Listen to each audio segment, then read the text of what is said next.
Hello बच्चों, let's read this question.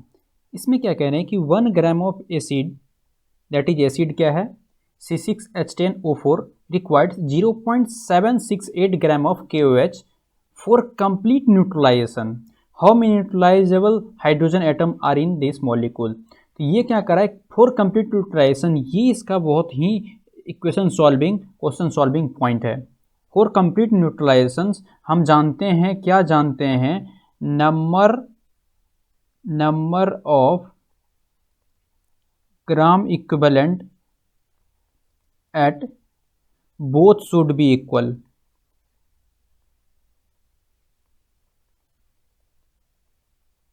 क्या होना चाहिए, बराबर होना चाहिए, नंबर ऑफ ग्राम इक्विवेलेंट। अब देखो हमको क्या दिया हुआ है, wait of acid, wait of acid क्या दिया हुआ है 1 ग्राम, molecular weight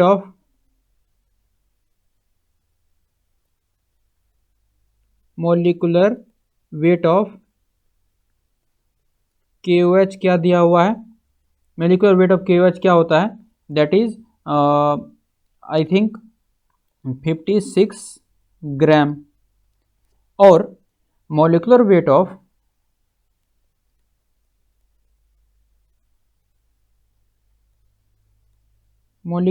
of acid C6H10O4 equal to क्या होगा 146 ग्राम, और वेट ऑफ KOH गिवन कितना है, रिक्वायर्ड कितना KOH हो रहा है 0.768 ग्राम। तो हम जानते हैं for complete nutrition number of gram equivalent at both should be equal, and one thing और n फैक्टर ऑफ KOH,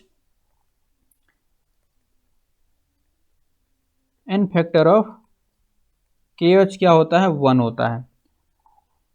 इसीलिए इक्विवेलेंट ऑफ एसिड क्या हो जाएगा, इक्विवेलेंट ऑफ एसिड, ये गिवन मास इसका 1 दिया हुआ है अपॉन इसका मॉलिक्यूलर मास अपॉन इसका n factor, and equivalent of KOH क्या होगा, इसका गिवन मास कितना है 0.768 ग्राम अपॉन इसका मॉलिक्यूलर मास क्या होता है 56, और इसका n फैक्टर क्या होगा 1।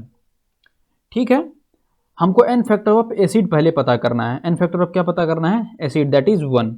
नाउ फॉर कंप्लीट न्यूट्रलाइजेशन के लिए हम लिखे हैं कुछ condition, number of gram equivalent at both should be equal. तो number of gram equivalent that is 1 upon 146 upon इसका n फैक्टर इक्वल टू क्या होगा 0.768 upon 56। This implies n upon 146 equal to क्या होगा 0.768 अपॉन 56। दिस इंप्लाइज ये 56 है, let me clear this thing, that is it is a 56, तो ये क्या होगा 56। दिस इंप्लाइज n फैक्टर कितना हो जाएगा 0.768 इंटू 146 अपॉन 56, दैट इज ये कितना हो जाएगा 2 हो जाएगा। अब इंटीजर लेते हैं तो ये क्या हो जाएगा 2 हो जाएगा। इसलिए n फैक्टर ऑफ एसिड कितना आ गया है 2। तो n फैक्टर ऑफ एसिड के टर्म में क्या होता है, n factor number of न्यूट्रलाइजेबल hydrogen equal to क्या होता है, n फैक्टर होता है न्यूट्रलाइजेबल। इसीलिए